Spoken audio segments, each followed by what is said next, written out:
ابن مالک رضی اللہ تعالیٰ عنہ سے مروی روایت ہے جو حضور کے خادم خاص تھے،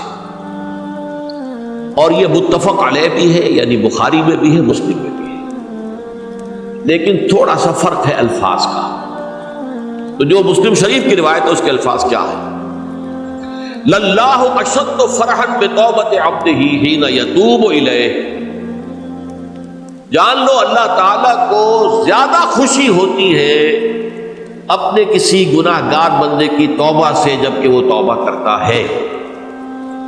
کس سے زیادہ ہوتی ہے؟ اب اس کی ایک تمثیل دی، من احدکم، ایک ایسے شخص سے بھی زیادہ بڑھ کر خوشی ہوتی ہے، کان علی راحلتہ بارض فلات، کہ جو بہت ہی دور دراز کے اور سنسان علاقے میں سفر کر رہا تھا،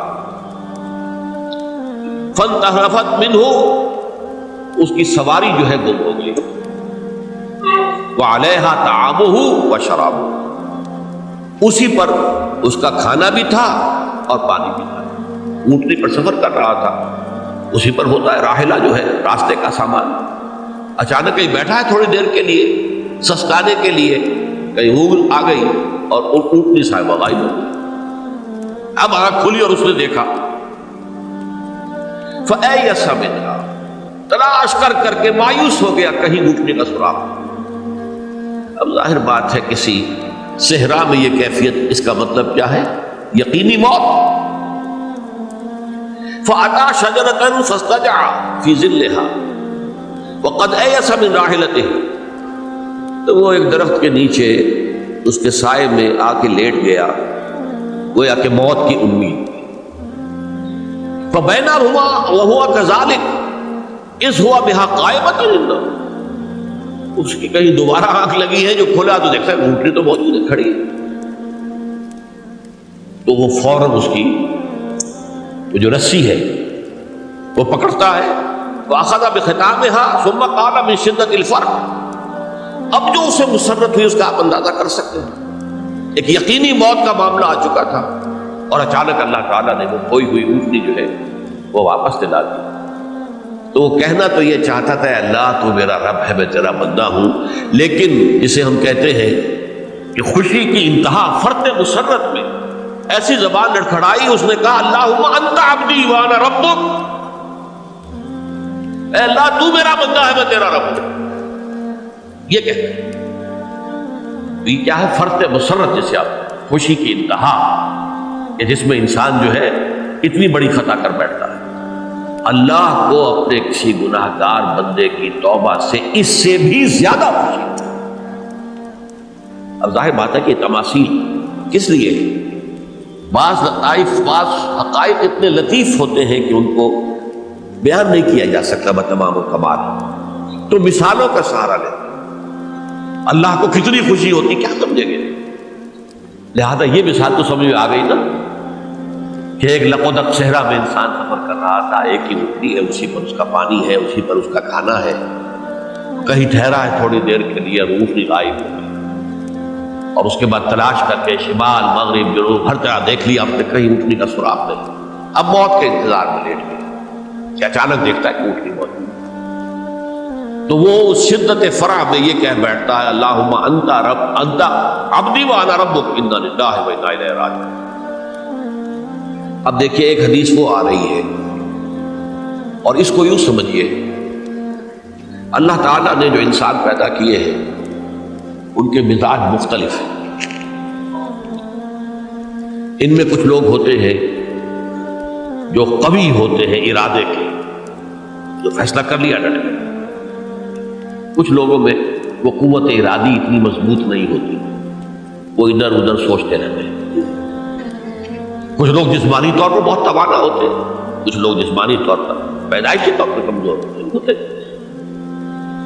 تو اگر کوئی قوت ارادی کمزور رکھنے والا شخص ہے، وہ بھی تو اللہ کی تخلیق ہے، اللہ کا بندہ ہے، خطاؤں کا ظہور ہو جاتا ہے، توبہ کرتا ہے، پھر کچھ عرصے کے بعد پھر خطا کا ظہور ہو جاتا ہے، پھر توبہ کرتا ہے، تو ہم تو یہ سمجھیں گے کہ ایک حد کے بعد پھر اس کی توبہ قبول نہیں ہونی چاہیے۔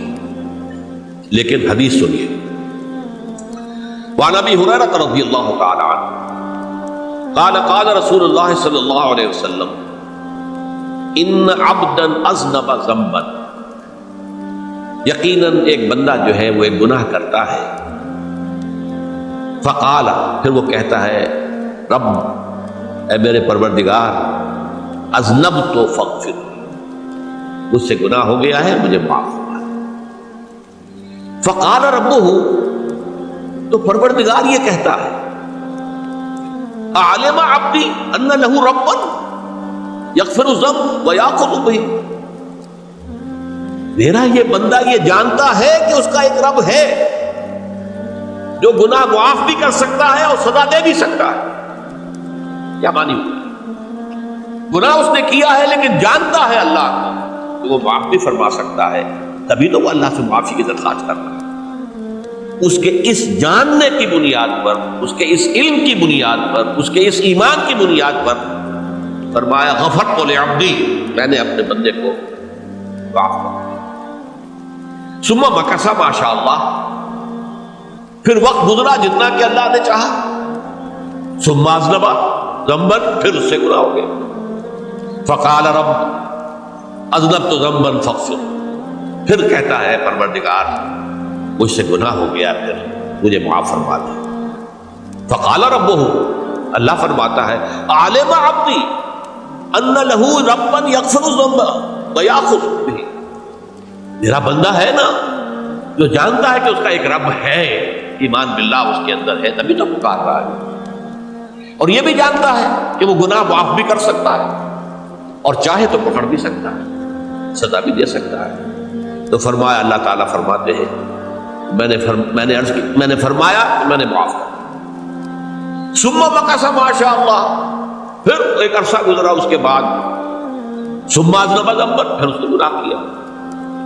قال رب اذنبت ذنبا آخر، اس نے کہا پروردگار میں نے تو پھر ایک اور گناہ کر دیا، فاغفر لی، مجھے بخش دے۔ فقال اعلم عبدی ان لہ ربا یغفر الذنب ویأخذ بہ، میرا بندہ جانتا ہے نا کہ اس کا ایک رب ہے جسے وہ پکار رہا ہے، اور وہ جانتا ہے کہ اسے اختیار حاصل ہے کہ چاہے تو بخش دے اور چاہے تو پکڑ دے۔ اس کے اس علم، اس ایمان کی بنیاد پر میں نے اسے معاف کر دیا۔ ایک اور حدیث، میں نے چونکہ اس گفتگو کے لیے ان احادیث کا تفحص کیا ہے، یہ تو بہت ہیں حدیثیں، میں نے ان میں سے کچھ چنی ہے۔ ہمارے بعض واعظ ناصح وہ بھی کسی شخص کو روکتے رہے، برائیوں سے روکتے رہے، نہیں رکتا، تو کہیں غصے میں آ کے اللہ تجھے کبھی معاف نہیں کرے گا۔ یہ کتنا بڑا جرم ہے، اس کا اندازہ کیجئے اس حدیث سے۔ تم میرے بندے کو میری رحمت سے مایوس کر رہے تھے، کتنا بڑا جرم ہے اس کا اندازہ کیجئے۔ یہ مسلم شریف کی روایت ہے، عن جندب، حضرت جندب رضی اللہ تعالی عنہ سے، ان رسول اللہ صلی اللہ علیہ وسلم حدث، کہ اللہ کے رسول صلی اللہ علیہ وسلم نے ایک واقعہ بیان کیا، ان رجلا قال، کہ ایک شخص نے یہ کہا، واللہ لا یغفر اللہ لفلان، کہ خدا کی قسم اللہ تعالیٰ فلاں شخص کو کبھی معاف نہیں کرے گا۔ وَأَنَّ اللَّهَ تَعَالَى قَالَ، اس پر اللہ تعالیٰ نے یہ فرمایا، مَنْ ذَا الَّذِي يَتَعَلَّىٰ عَلَيَّ، یہ کون ہے جو میرے اوپر حکومت کرنے والا آ گیا، جو میری طرف سے حکم لگا رہا کہ میں کبھی معاف نہیں کروں گا۔ مَنْ ذَا الَّذِي، کون ہے وہ شخص، الَّذِي يَتَعَلَّىٰ عَلَيَّ أَنِّي لَا أَغْفِرُ لِفُلَانٍ، کہ میں فلاں شخص کو کبھی معاف نہیں کروں گا۔ قد غفرت لفلان، اس کو تو میں نے معاف کر دیا۔ وَأَحْبَطْتُ عَمَلَهُ، اس شخص کے تمام اعمال میں نے ضائع کر دیے کہ تم نے میرے بندے کو مایوس کیا۔ یہ ہے جرم کی انکار۔ تو توبہ کی دعوت دیتے رہو، توبہ کے لیے لوگوں کو آمادہ کرتے رہو، توبہ جو ہے اس کے لیے ترغیب دیتے رہو۔ اللہ تعالیٰ معاف فرمانے والا۔